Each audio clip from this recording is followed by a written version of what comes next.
Assalamualaikum warahmatullahi wabarakatuh. Waalaikumsalam warahmatullahi wabarakatuh. Apa kabar anak? Alhamdulillah luar biasa. Allahu Akbar. Yes, sukses. Sudah sarapan? Sudah. Harus sarapan karena sarapan menentukan kita untuk kesehatan. Sebelum pembelajaran dimulai, terlebih dahulu mari kita berdoa.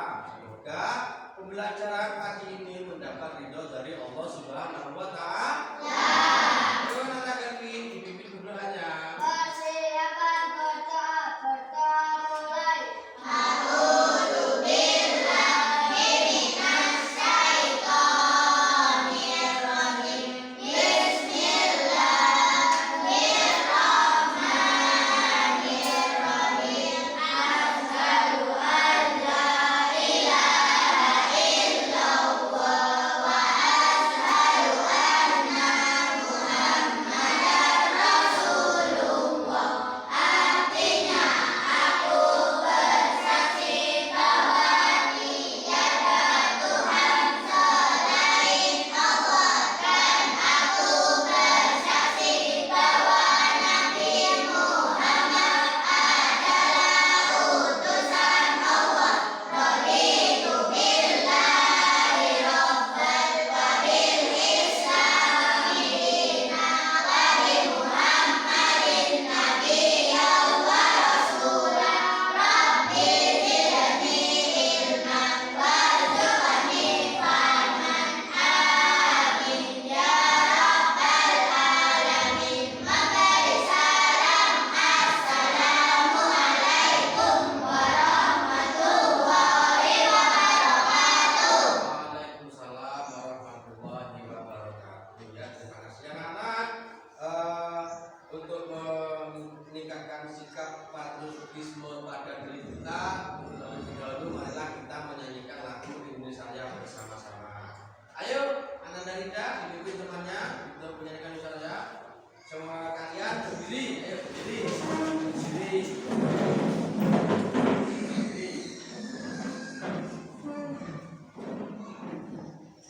Marilah kita bersama-sama menyanyikan lagu Indonesia Raya.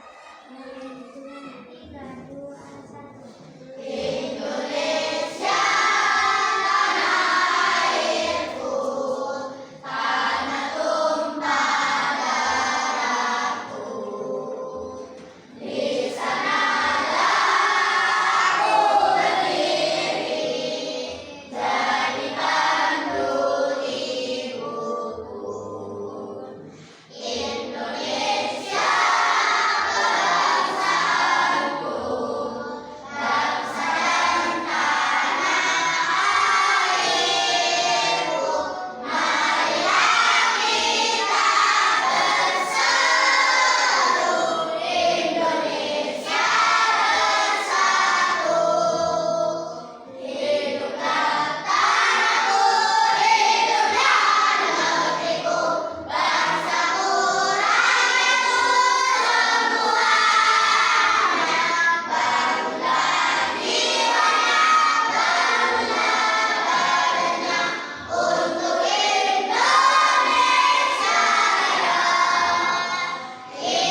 adalah sikap suka memaafkan kesalahan orang lain. Jadi kalian harus mempunyai jiwa pemaaf. Sikap pemaaf itu adalah sikap yang suka memaafkan kesalahan orang lain, yang tidak punya rasa sikap dendam. Apabila teman kalian mempunyai salah kepada kalian, kalian mudah memaafkan. Memaafkan itu adalah sikap yang mulia, yang dipuji oleh orang lain, ya. Karena apa? Karena dalam menjalani kehidupan kita tidak luput dari kesalahan. Sama halnya dengan sampean. Kalian juga punya salah kepada teman, orang tua, sama. Makanya kita, karena selaku makhluk sosial dan banyak orang di lingkungan kita, maka kita harus bersikap pemaaf. Ya. Kenapa? Kalau kita punya sikap pemaaf, kita banyak teman. Ya. Seperti itu. Nah, apabila ada orang lain yang bersalah dan meminta maaf, sebaiknya kita memaafkan. Ya, kalau itu harus. Kenapa? Allah saja masih memaafkan hambanya. Ini Allah yang menciptakan kita. Ya, Allah yang menciptakan kita itu masih memaafkan hambanya. Apabila sampean selaku umatnya Allah, apabila ada teman yang bersalah sama sampean harus memaafkan. Ya. Kenapa? Nah, hikmah dari kita memaafkan, ya. Hikmah dari sikap pemaaf diantaranya, seorang pemaaf akan mendapatkan perlakuan yang lebih baik dari orang yang dimaafkan. Artinya apa? Kalau ada orang berbuat salah kepada sampean, terus sampean itu memaafkan, pasti orang yang bersalah itu akan memperlakukan sampean lebih baik, dan dia insya Allah tidak akan mengulanginya lagi kesalahannya, baik kepada sampean atau kepada orang lain. Maka sampean harus punya jiwa pemaaf. Hikmah yang kedua, orang pemaaf akan memperkuat tali silaturahim dengan orang lain, termasuk orang yang dimaafkan. Artinya apa?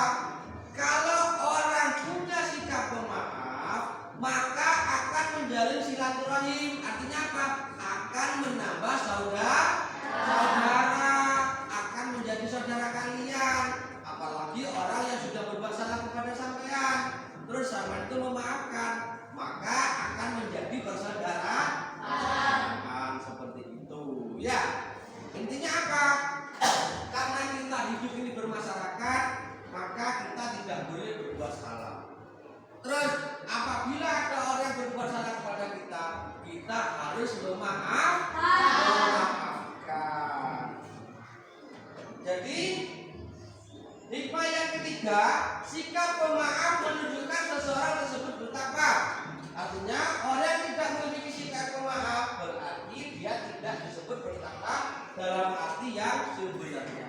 Kalau sampean itu punya sifat pemaaf, mudah memaafkan orang lain, maka sampean adalah bagian orang yang bertakwa kepada Allah.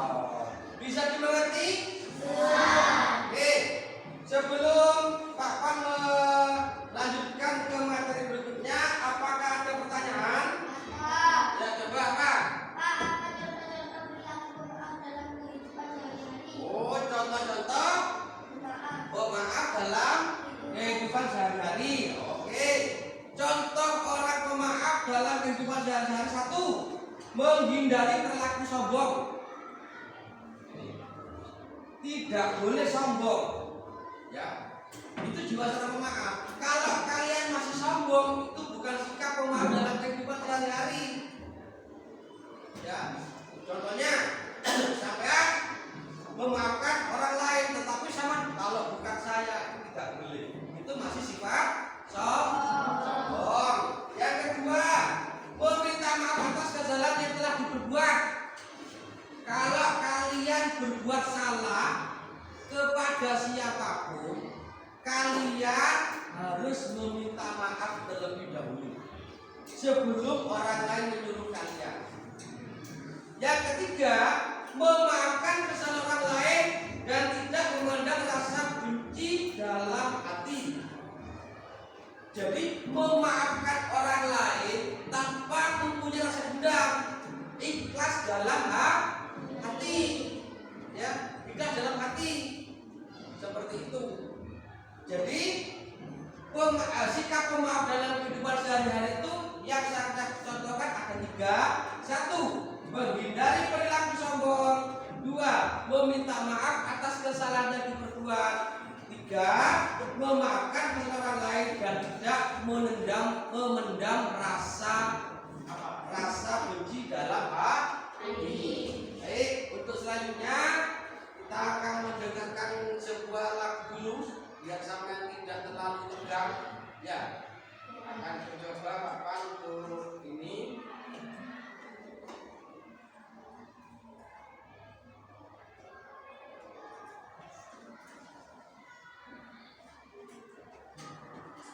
Bisa lagu lalaton? Bisa. 1, 2, 3. Oh ya.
Tanggung jawab adalah melakukan semua tugas dan kewajibannya dengan sungguh-sungguh. Itu namanya tanggung jawab. Artinya apa? Tanggung jawab itu adalah melakukan pekerjaan dengan sungguh-sungguh. Contoh, tanggung jawab kalian itu adalah belajar. Kalian harus belajar dengan sungguh-sungguh. Apabila dikasih tugas oleh gurunya, harus dikerjakan dengan sungguh-sungguh. Ya, dikerjakan dengan baik. Ya, itu namanya tanggung jawab. Apalagi tanggung jawab kepada Tuhan atau kepada Allah, sholat, berdoa, ya. Jadi itu puasa. Itu adalah bentuk tanggung jawab kepada Allah. Nah, di sini ada bentuk tanggung jawab. Ada beberapa bentuk tanggung jawab, yaitu tanggung jawab kepada Allah. Tanggung jawab kepada Allah ini apa? Tanggung jawab kita pada Allah. Nah, tanggung jawab kepada Allah dalam menjalankan perintah dan menjauhi larangan Allah. Contohnya, Pak, menjalankan perintah Allah, ibadah ibadah apa saja? Sholat, puasa, belajar, ngaji, sekolah. Itu adalah ibadah. Itu tanggung jawab kepada Allah. Yang kedua, bersyukur atas apa yang telah diberikan oleh Allah. Ya, kita bersyukur sudah diberi kesehatan oleh Allah, diberi bisa jalan, bisa tidur, bisa makan. Ini harus kita bersyukur. Ini adalah merupakan tanggung jawab kita kepada Allah. Apa bentuk kita bertanggung jawab kepada Allah? Apa kita harus bagaimana? Harus ibadah kepada Allah. Yang kedua, tanggung jawab kepada diri sendiri. Pada diri sendiri kita harus bertanggung jawab. Contohnya apa? Ya, perbuatan yang melakukan kebaikan. Jadi kita harus bertanggung jawab pada diri sendiri. Berbuat dengan kebaikan. Awake dhewe iki kudu mangan, harus dikasih makan. Kenapa? Kalau kita tidak makan maka kita tidak sehat. Artinya apa? Sampean tidak bertanggung jawab pada dirinya sampean sendiri. Seperti itu. Oke? Nah. Oke, yang ketiga tanggung jawab kepada keluarga. Menjaga nama baik keluarga. Menjaga nama baik keluarga itu adalah kalian tidak nakal di luar. Selalu berbuat baik di lingkungan. Contohnya seperti apa menjaga nama baik keluarga? Kalian itu tidak nakal kalau bermain, tidak nakal dikala bersekolah, tidak nakal dikala berngaji atau mengaji. Karena apa? Kalau kalian nakal di luar, pasti orang lain mengatakan begitu. Anaknya siapa itu kok nakal? Oh, anaknya si A, si B. Nah, itu sudah menjatuhkan nama baik keluarga. Itu tidak boleh. Maka sampean harus menjaga itu.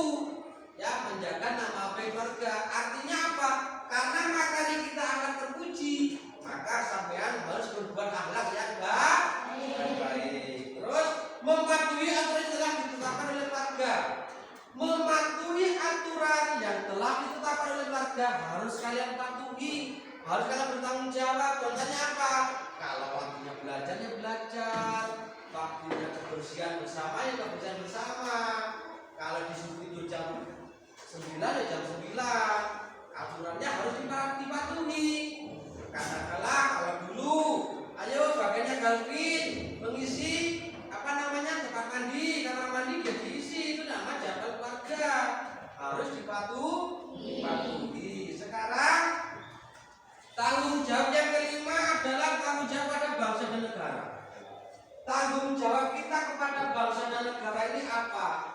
Satu, belajar dengan tekun, dengan baik. Itu adalah bertanggung jawab kepada bangsa dan negara. Menghargai keanekaragaman yang dimiliki oleh bangsa Indonesia.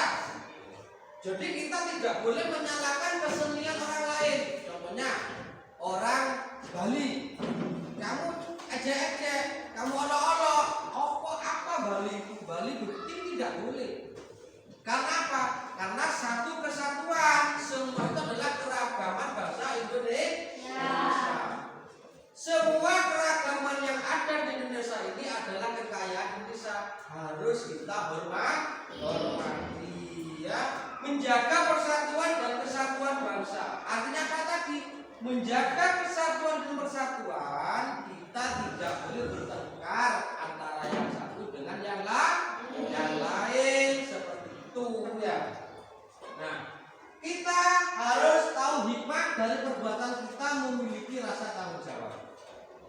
Jadi kita bertanggung jawab itu ada hikmahnya, ada manfaatnya. Apa manfaat kita berbuat atau rasa tanggung jawab? Satu, bisa dipercaya oleh orang lain. Orang lain akan percaya kepada kita. Kalau kita bertanggung jawab, orang lain akan percaya kepada kita. Oh, saya menyuruh itu saja karena pekerjaannya selesai tepat waktu. Baik. Itu adalah hikmah dari tanggung jawab. Yang kedua, menjadi manusia yang berguna. Artinya menjadi manusia yang berguna itu selalu dimintai tolong orang lain atau disuruh orang lain. Karena apa?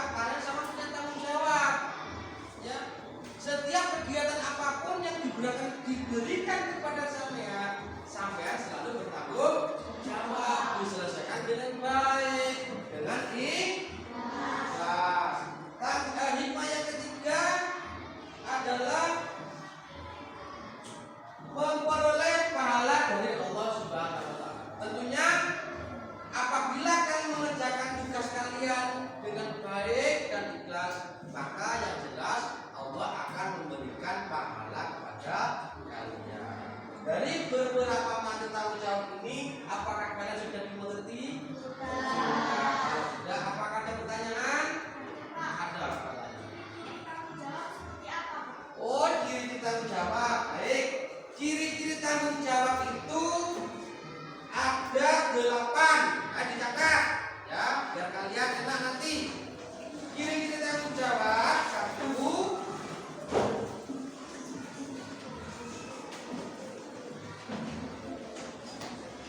Bersungguh-sungguh dalam segala hal. Yang kedua, berusaha melakukan yang terbaik. Yang ketiga, disiplin. Yang keempat, dapat dipercaya. Yang kelima, taat aturan. 6, jujur dalam bertindak. 7, berani menanggung risiko. 8, rela berkorban. Itu adalah ciri-ciri tanggung jawab. Mengerti ya? Mengerti ya? Baik. Untuk berikutnya, submateri adil. Kalian tahu apa yang dimaksud dengan adil? Adil itu tidak boleh pilih kasih. Itu adil. Berbuat adil itu harus sama. Siapa yang salah harus salah, yang benar harus benar. Seandainya sampai menjadi seorang pemimpin, menjadi kepala desa, menjadi camat, menjadi bupati, menjadi presiden, kalian harus berbuat adil kepada rakyatnya. Artinya apa? Kalau rakyatnya salah, ya harus salah. Kalau rakyatnya benar, harus benar. Jangan memandang karena kaya dan miskin. Contoh, seandainya sampai menjadi polisi, umpama contoh ya, dicontohkan sampai menjadi polisi. Ada suatu perkara di kepolisian. Yang berperkara ini adalah orang miskin dan orang kaya.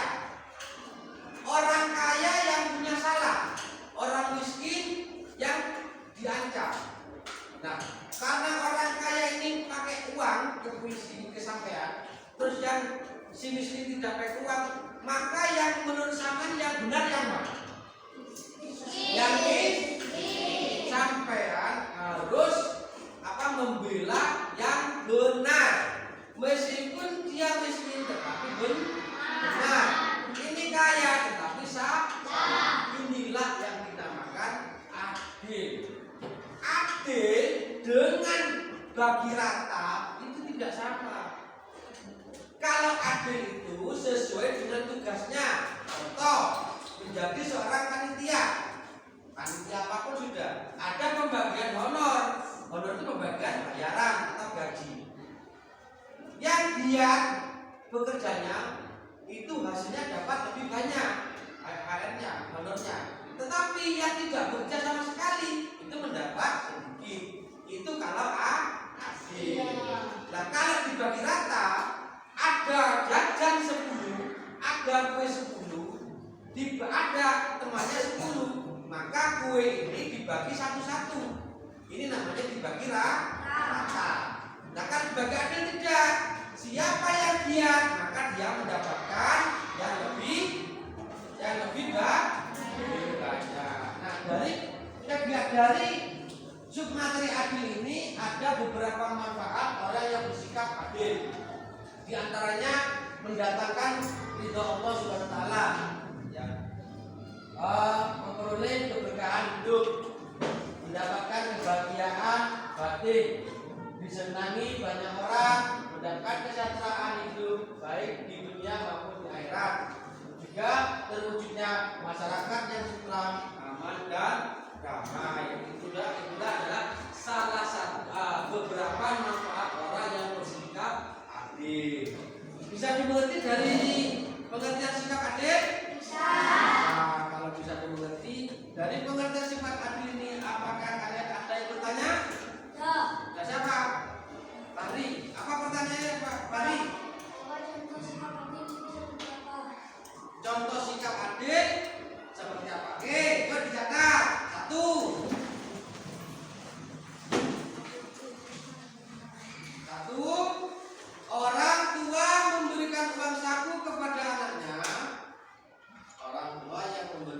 satu kepada anak-anaknya sesuai dengan tingkat kebutuhannya.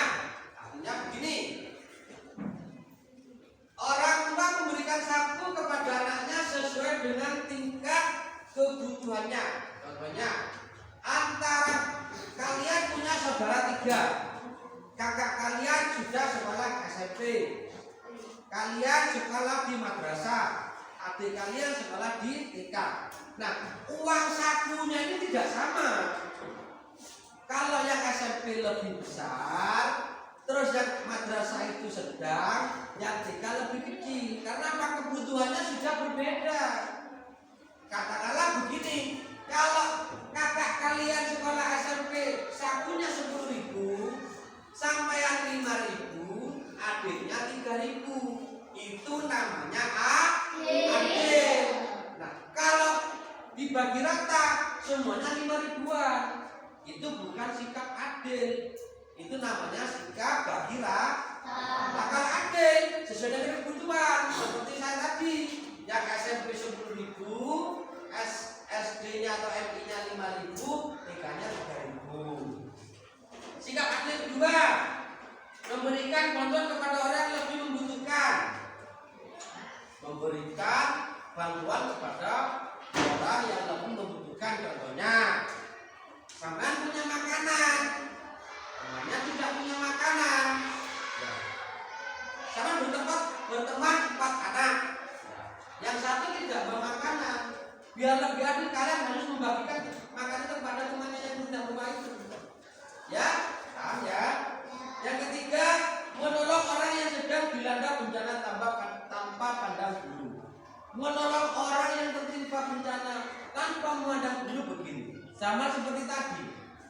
Kemarin di Lumajang ada erupsi Semeru. Ya kan ya? Ingat apa kalian? Erupsi Semeru. Erupsi Semeru itu kalian harus membantu mereka, baik yang kaya atau yang miskin. Kalian itu harus membantu tanpa pandang bulu. Jangan seperti ini. Oh, itu udah kaya, itu miskin, saya tidak mau membantu. Oh, itu yang kaya saya akan membantu. Tidak seperti itu. Semua yang kena musibah itu Allah tidak memandang derajat manusia. Allah itu kalau sudah memberikan musibah semuanya kena. Baik kaya, miskin, jelek, tanpa, itu semua kena musibah. Itulah adalah ciri-ciri orang yang bersikap adil. Untuk sumatera yang terakhir adalah bijaksana. Bijaksana adalah kemampuan dalam menyesuaikan dan menempatkan diri sendiri sesuai fungsinya. Jadi orang bijaksana itu tidak terlalu berlebihan. Orang bijaksana, ya. Ada juga orang yang sekilas tampak serampangan, namun sebenarnya dia punya sikap dan perilaku yang luar biasa. Untuk mengerti bijaksana atau tidaknya seseorang, kamu mengenalnya dengan lebih baik dan melihat bagaimana dia bertindak. Orang bijaksana itu tidak sombong, sama dengan materi-materi yang tadi. Orang bijaksana itu tidak sombong dan tidak memihak. Di sini cara untuk menjadi orang yang bijaksana diantaranya ini kan, ya. Jadi cara untuk menjadi orang bijaksana diantaranya satu, tidak emosional atau mudah marah. Orang yang bijaksana itu tidak mudah marah, tidak mudah emosi. Yang pertama, yang kedua, tidak egois, yang berarti hanya menginginkan kebaikan untuk dirinya sendiri. Egois itu tidak mementingkan keinginannya sendiri. Contohnya bagaimana? Dari satu kelompok ini harus, katakanlah begini, harus menuruti katanya satu anak ini tidak boleh. Ya, itu tidak bijaksana. Dalam kelompok ini atau yang lain harus mengikuti hasil musyawarah. Ya. Jadi tidak boleh mengikuti satu kata atau satu orang. Contohnya begini, katanya Luna, pokoknya kamu harus ikut apa kata saya. Itu tidak boleh. Itu bukan merupakan sikap bijaksana. Yang ketiga, memiliki kasih sayang terhadap sesama. Artinya apa? harus saling menyayangi kepada teman-temannya, ya, menyayangi pada teman-temannya, ya, tidak boleh bertengkar, tidak boleh diolok-olok, karena itu jelek, begini tidak boleh diolok-olok, harus saling sayang menyayangi antar teman. Yang keempat, selalu berupaya menjadi yang lebih baik. Ini selalu berupaya menjadi lebih baik. Kalian harus lebih baik lagi meningkatkan tingkat belajarnya sampean, perbuatannya sampean. Kalau jelek masih diperbaiki. Dari bijaksana ini, cara menjadi orang bijaksana, kita manfaat orang yang memiliki bijaksana. Satu, dapat terlaksana suatu aturan. Orang bijaksana itu selalu memiliki aturan. Yang kedua, dapat menunjukkan sikap disiplin. Orang yang bijaksana itu pasti disiplin. Apa disiplin itu? Tepat waktu. Ya, itu disiplin. Terus, tiga, dapat menegakkan sesuatu yang hak atau yang benar. Nah, bijaksana, tanggung jawab, pemaaf, adil itu adalah ada kaitannya. Ya, ada kaitan semua. Nah, di sini dapat menegakkan sesuatu yang hak atau yang benar. Yang benar katakan benar, yang salah katakan salah. Itu sama dengan adil dan bijaksana. Terus yang keempat, dapat melaksanakan kewajiban. Apa kewajibannya? Itu tergantung orangnya masing-masing. Kewajiban sama apa? Belajar. Ya, belajar banyak hal. Itu kewajiban sampean. Itu orang yang bijaksana. Yang terakhir, dapat mewujudkan sikap adil. Kan sudah dijelaskan tadi dari awal, ya. Baik, dari si penjelasan ini karena sudah semua, karena di sini kita langsung mengerjakan. Semuanya ngerti? Ngerti? Materi dari awal sampai akhir mengerti? Mengerti. Kalau mengerti, mari kita tugas kalian adalah mengerjakan tugas.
Sebelum kita memulai, tangannya begini dulu.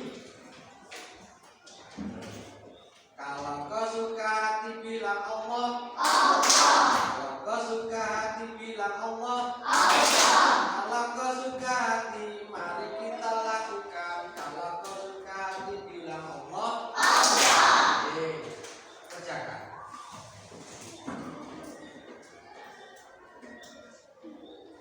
Saya kasih waktu 5 menit.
hidup bersama dengan